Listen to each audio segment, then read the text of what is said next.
I love Sonic games. They're cheesy, over the top, crammed with heart, and tons of fun. That being said, they're not always good, but I love them anyway. Sonic Frontiers is a perfect Sonic game. It tugs at your heartstrings, it's a blast to play, and it's peppered with moments of intense frustration and grief. Whether Frontiers is a good game as well as a good Sonic game is a more complicated matter. The devs have come out and said that Frontiers is nothing like Breath of the Wild. Technically, this is correct, but you'll find yourself making the comparison a lot. Sonic spends a lot of time exploring a vast, lonely world. There's a host of tiny puzzles to solve, collectibles to scoop up, and traditional stages to master. Your allies are stuck in a liminal state, unable to do anything but talk and offer advice. There are countless bits of ancient tech waiting to be explored and used in your quest.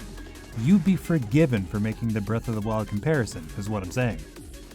Every island feels somewhat lonely. There's so much to do, so many places to explore, so many secrets to uncover, and yet Sonic is usually the only sentient creature for miles around. It makes sense, kind of. The old Sonic games are the same way, just a single hedgehog ripping through a complex carnival of rails, bumpers, and spikes. But that loneliness is magnified in a fully realized 3D space like this. Not that I didn't have fun. I love exploring this place. Every bumper or launch pad leads you to a carefully curated mini-stage. They're all exhilarating, precise little challenges. Each one offers up rewards, albeit small ones. The islands are designed such that you're rewarded for your curiosity. And since there are no lives to run out of, you're free to try anything you can imagine. You're also free to fail, which will happen frequently. Tough challenges take many forms in Sonic Frontiers. You've got giant bosses, isolated stages, and story missions. The bosses are a blast. Each battle forces you to think about your moveset in new ways. I would get rocked repeatedly, but I didn't care. I was having so much fun. Traditional Sonic levels offer a different type of toughness. The better you do, the more keys you unlock to progress the story. I found myself tackling every stage dozens of times just to get every key.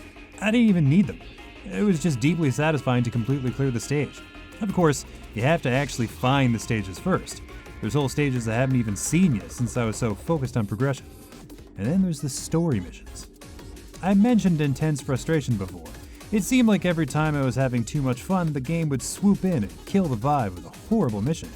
Real flaming dumpstered in a ski hill stuff. Highlights include a near impossible light puzzle, an exhausting pinball game, and a set of towers that just sucked. Somehow you cannot have a Sonic game without a couple of sections like this. But take heart, my friends. Most of the gameplay is a blast. Combat escalates quickly, but Sonic's power also gets pretty ridiculous. You have a host of sweet moves to unleash on your foes, and they're all simple to execute. A couple of skills are locked behind story progression, but most of them only require skill points, and those don't take long to unlock. In fact, most of the light RPG elements feel appropriately breezy. This is Sonic the Hedgehog after all. You don't want to be bogged down with stats, gear, and grinding. You can get faster, stronger, and tougher, but that's more or less it. Speed is one of the most important stats you can improve. Actually, the speed stat represents a tricky balancing act that takes place in Frontiers. Sonic moves pretty fast, but you can improve that. You can even get too fast, which the game thankfully lets you modify after the fact. Some of those platforming challenges require finesse, you see. But while the supporting cast is mostly immaterial, they still bring emotional weight to the story. I found myself touched by some of the plot beats. There were serious conversations between characters, moments of self-doubt, and reflections on the horrors of war. To be fair, all of this is being filtered through a Sonic lens, but still, I was caught off guard by a few scenes. Sonic games have developed a finely tuned aesthetic over the years. Frontiers is a natural extension of this idea. The music is excellent, hopping between somber scores and frantic beats with dexterity and ease. I'm especially impressed with the overworld music on each island. These songs perfectly capture that lonely, ancient vibe. Meanwhile, the graphics are extremely Sonic. I appreciate that you can switch between performance and graphics-heavy modes in the menu. 60 FPS is totally worth losing that hideous blur effect. The raw visuals don't break new ground, but the overworld design is at least a half step forward for the Sonic franchise. It seems like every major franchise is getting the open world treatment. At first, you'd assume that Sonic is a terrible fit for this system, but it works surprisingly well. Every island is broken down into a nested series of combat and platforming challenges. No matter the scale, you're still getting that essential Sonic the Hedgehog experience. Unfortunately, this also means you're getting deeply frustrated at times. Exhausting story missions, impossible puzzles, and brutal acrobatics await, but most of the game is incredibly fun.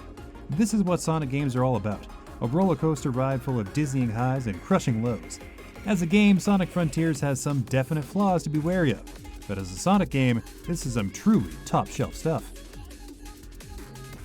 Don't forget to like this video, subscribe to our channel, and hit that notification bell to make sure that top-quality COGconnected content keeps on coming.